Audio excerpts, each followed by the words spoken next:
Then His Eminence will speak, and then there might be a few questions, and then it'll be an open forum. Okay, so Father Paul, welcome.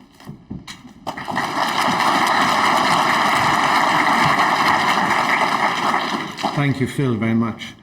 I'm glad you said the word humble, because my sharing this evening is indeed very humble, but I'm truly delighted to be here. What I hope to do is to share with you things I've witnessed, a few things I've witnessed, really the grace of Christ that I've witnessed as a man and a priest, certain wonderful moments of grace.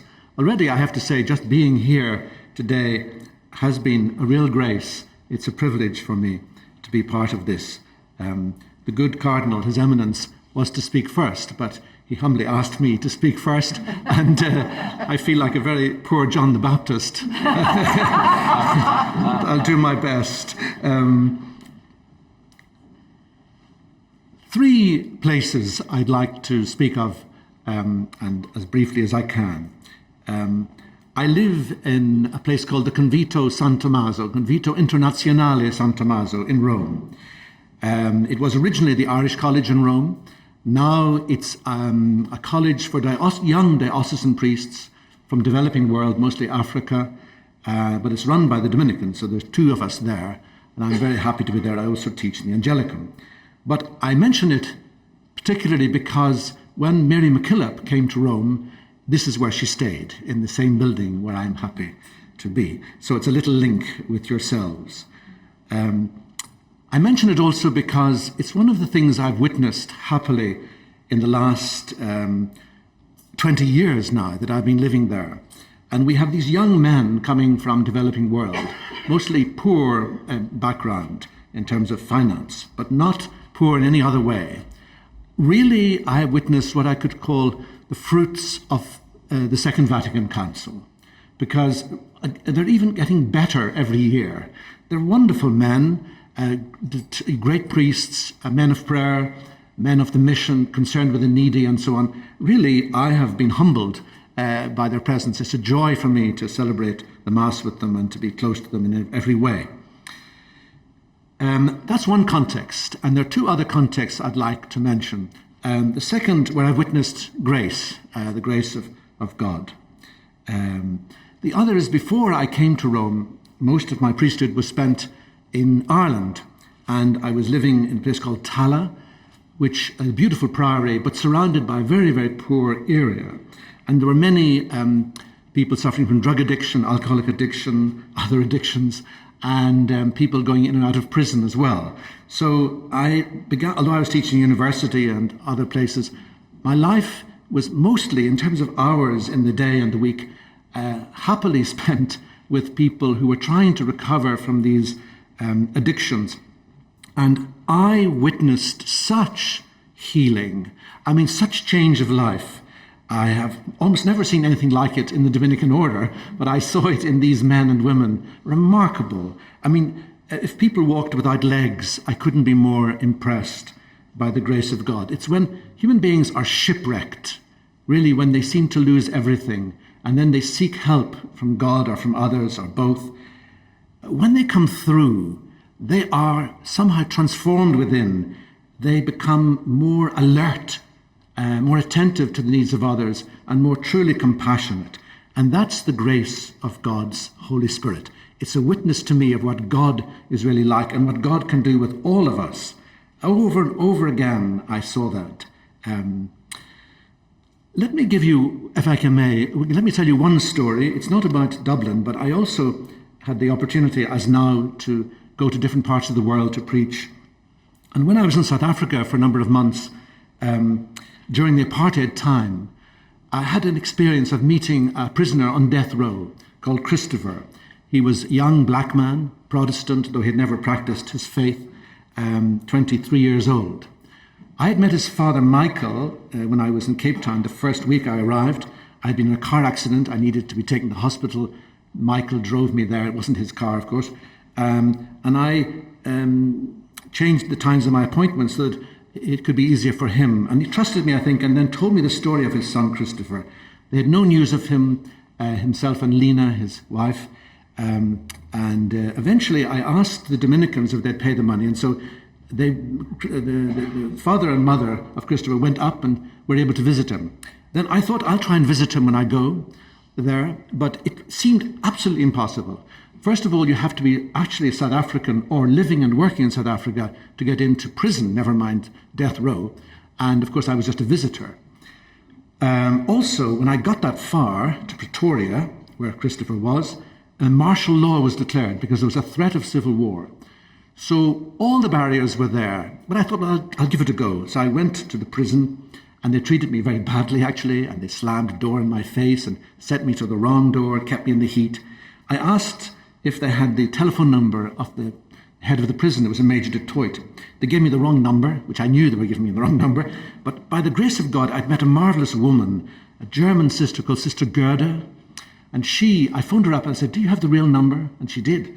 So I phoned up Major du Toit. And I said, could I please have your permission to visit Christopher Andrews in maximum security? And Major du Toit wanted to impress me that he knew who I was. But he presumed, since I had organised the family to come up to visit Christopher, that I was actually living and working in South Africa. So he said to me, Father Murray, please make it clear that you're not this man's spiritual advisor, but merely a friend of the family in Cape Town.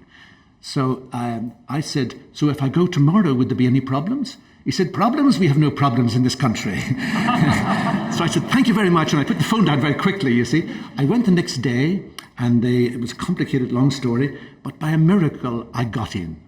And I was brought into this enormous room, about twice the length of this room, all empty booths. No one was visiting death row. And eventually, Christopher came out, middle-sized, black man, of course, shaved head, green khaki, and surrounded by 8 white guards because they had nothing else to do, and one taking notes. And nothing worked because there was glass always between us, and he spoke, I couldn't hear. He moved to another booth, didn't work. It was very tense. Eventually, at the 7th booth, it worked. And at that point, we'd gone beyond embarrassment. Grace helped us, and we spoke as if we were on the beach, like friends, and it was wonderful. About 2/3 way through, I said to him, Christopher, can I ask, do you ever say prayers? And he said, no. Then he said, in front of all those men, would you teach me? And I said, yes. So I said something about prayer, and then I said we could say the Our Father together. And he put his head down. He didn't know it actually, and I had to say it, and he repeated it. But I'll always remember the simplicity and the surrender to God. He would put his head down, so determined to get it right. And I think he got grace at that moment, because after that, he absolutely became a man of God and a man of prayer. I brought him the Bible the next day, and about the 3rd or 4th visit, I remember he rushed to the window. Normally we had only 2 guards then, and he said to me, excited, did you ever read the story of the prodigal son? So I said, tell me. So he told me the story. I've never heard anything like it. It was talking about a homily.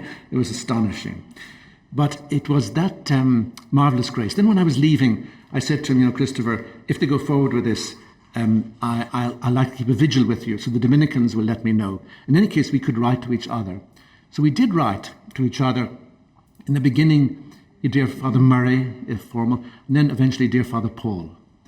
But then I heard about the date of his execution on his birthday, and to my astonishment, I kept the vigil, sleepy vigil. To my astonishment, then I got his letter 2 weeks after his death, but written just hours before his execution. And again, it's the grace of God. And I'll read you just an extract from the letter, if I may. But it shows me the power of God. I mean, no one was visiting death row, and the barriers between myself and Christopher were incredible. He was black, he was Protestant, there was glass between us, there was class and education between us, and yet I could say we became friends. It was quite extraordinary. And he called me for the first time in the last letter. He just wrote, Dear Paul. And let's read you just a little extract from it. And it's all of us have these opportunities. This is a rather vivid one, and it's Christ's grace in us gives us this enormous opportunity.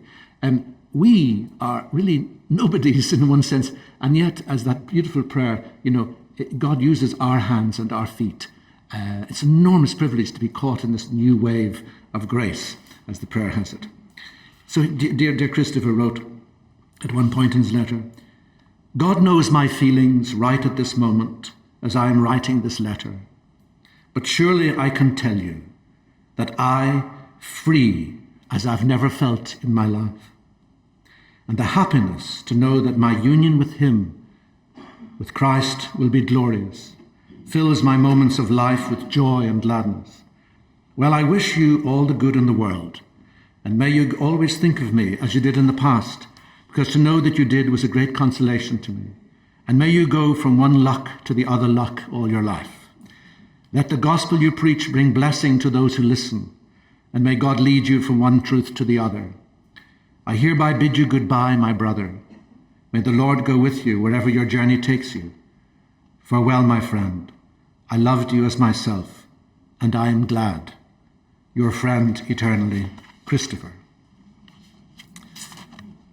Extraordinary gift of grace, and what a privilege to be caught in that wave of grace. And we have to do a little something to start it, but the Lord will use all our poor efforts in such a marvellous way. The last thing I want to talk about, a context, is the context of home.